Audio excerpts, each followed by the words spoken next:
Hello, we're going to cover today the Middle Ages. It's important to remember that the exam paper might not necessarily refer to it as the Middle Ages, and they will look at the time periods 1250 to 1500. So make sure that you get this into your head that if we're referring to the years 1250 to 1500, that is the year which in class we refer to as the Middle Ages. So look on your exam paper, 1250 to 1500, that is the Middle Ages.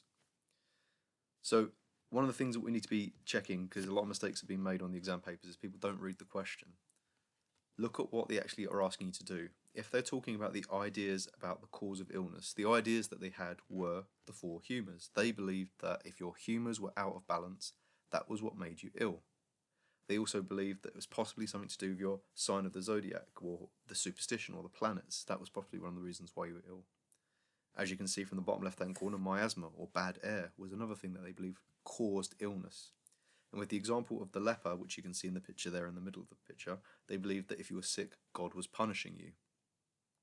If you look at the ideas of the cause of illness and you have a question about the Black Death, sometimes they thought that the Jews had poisoned them, sometimes they believed that the miasma had been caused by volcano fumes, and sometimes, just with lots of the illnesses they believed at this time, they believed that God had made them sick to punish them for their sins. Some of the ways that they tried to prevent illnesses were they did lots of religious things, like going on pilgrimages, which is a holy journey. Or they might have paid for indulgences, paying people to pray for them. Some people would have prayed or fasted, and some people would have touched holy relics. One of the things to try and prevent illness that might have been caused by miasma, but they would have tried to help keep their houses smelling clean. In the Middle Ages, in this area 1250 to 1500, they also tried to actually keep clean, and one of the things that helped them do this was called the Regimen Sanitatis, and that was a list of instructions about how you could keep clean. If you have a question about the Black Death, you could argue that the government did try and quarantine people, but they weren't that effective at what they were doing. You might have a question, which is why was there very little progress at this time? One of the reasons why there was little progress was because Galen's ideas were protected by the church, because he'd said that the body had a soul and was intelligently designed by God. Another reason that the church also delayed progress was because they had stopped dissection being allowed. Even when bodies were vivisected, many people said that the criminals were imperfect and therefore, as a result, were different to the human beings. Therefore, Galen's ideas were still continuing. There was limited technology and science. The printing press only comes into existence at the end of this time period, moving forward into the Renaissance. So therefore, they don't really have any other ways of sharing knowledge. So they just continue to use the same knowledge over and over again. And they don't have scientific understanding. They don't know about germs causing disease. So they look for their own views. So because of this lack of alternatives, this is one of the reasons why the ideas continue. Too much emphasis is put on book learning. They assumed that you didn't really need to look at the body by cutting it up and opening it up. You just read the old ideas, and that would make you a smart and good physician. For example, one of the books they would often read was the Articella. There was also an unwillingness to challenge and change ideas.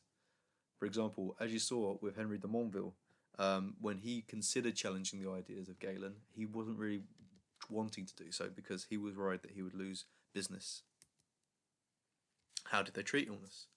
Well, the key one that you can use there is herbal remedies, and to take your answer a little bit further, you could call theriaca as an example, with the 70 different ingredients that they would put together. You could also use blancmanger with the almond and chicken.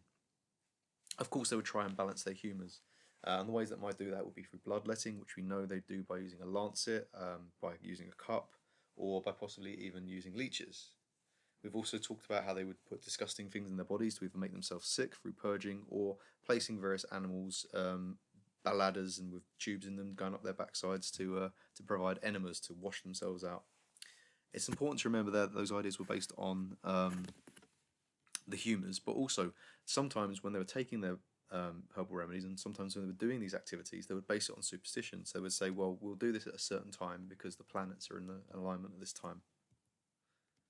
If you're talking about diagnosing illnesses, one of the important things to consider is urine charts.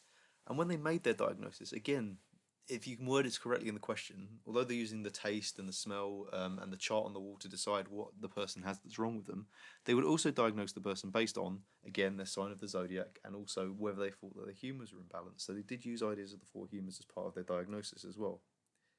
If you had a question about diagnosis, diagnosis is about saying what is wrong with you. So if we go back to the previous slide, treating is what did they do to give you them to try and make you feel better. Diagnosing is all about how did they figure out what was wrong with you. Make sure you know the difference there. You also need to know about the hospitals and medics. Now remember, there's not very much licensing going on at this time. Although the most qualified or experienced would be the physician, their main job would be to diagnose you, and they would probably send you to a barber surgeon to have some basic surgery, or an apothecary who would make up some herbal remedies for you. There was care in the home, and by care in the home we mean the work of the wise women. They would be providing herbal remedies and things from their garden. When you look at hospitals, remember they are very, very basic and they offer care rather than cure. The reason why they take in certain people, not necessarily people with massive illnesses, is because they're people who they can give the care for, and if they get better, they can claim a miracle has happened. In addition to that, we need to remember that the monks and the nuns are the people who are operating on providing them care. There's no real operating taking place, and their care is being provided by untrained monks and nuns, not proper physicians.